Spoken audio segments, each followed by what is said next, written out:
আসসালামু আলাইকুম, welcome back to my channel আলো অ্যান্ড ইনটু কিচেন। আজকে আমি আপনাদের মাঝে নিয়ে এসেছি সিম কুচি কুচি করে আলু দিয়ে ভাজি। আমি এই রেসিপিটি করার জন্য প্রথমে চুলোতে একটি কড়াই বসিয়ে দিয়েছি। কড়াইতে পরিমাণ মতো তেল দিয়ে দিয়েছি। ভাজিতে একটু পরিমাণে তেল বেশি লাগে, বেশি দিলে ভাজি খেতে টেস্ট হয়। দেওয়ার পরে এতে কিছু পেঁয়াজ কুচি, টমেটো কুচি এবং কাঁচামরিচ ফালি দিয়ে দিব। টমেটো দিলে শিমের তরকারিতে দেখতে অনেক সুন্দর লাগে এবং খেতে অনেক মজা লাগে। তা আপনারা চেষ্টা করবেন টমেটোটা ঘরে থাকলে দেওয়ার জন্য।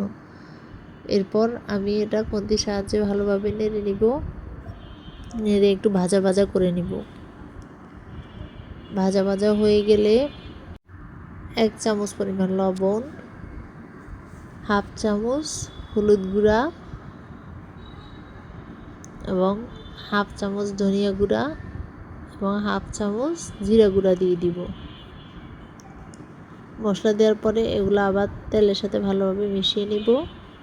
মিশিয়ে একটু ভেজে লাল লাল করে নিব।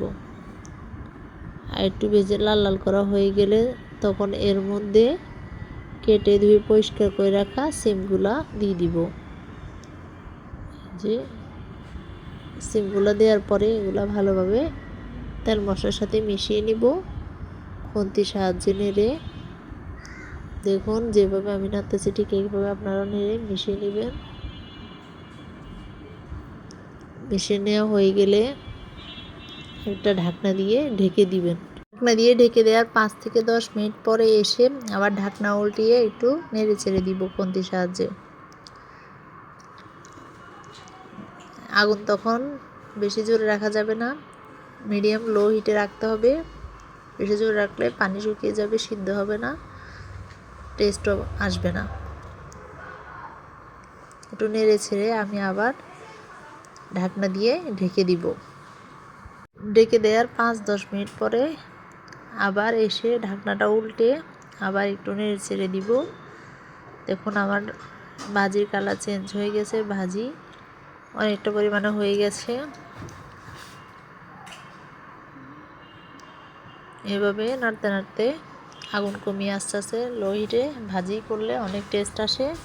আপনারা চেষ্টা করবেন এবং কমিয়ে ভাজিটা আস্তে আস্তে করতে। এরপর আমি আবার একটা ঢাকনা দিয়ে ঢেকে দিব। ঢেকে দেওয়ার 5 থেকে 10 মিনিট পরে আবার এসে নেড়ে চেড়ে দিব, উপর নিচ করে দিব ভাজি। আমার ভাজি রান্না প্রায় শেষের দিকে। আমি এখন এর মধ্যে কুচি করে রাখা ধনিয়া পাতা দিয়ে দিব।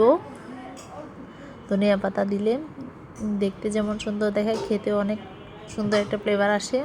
আপনারা চেষ্টা করবেন ধনিয়া পাতা দিতে। যে কোনো ভাজিতে ধনিয়া পাতা অ্যাড করলে অনেক ভালো দেখা যায়, খেতে অনেক ভালো লাগে। কথা বলতে বলতে আমার রান্না প্রায় শেষ।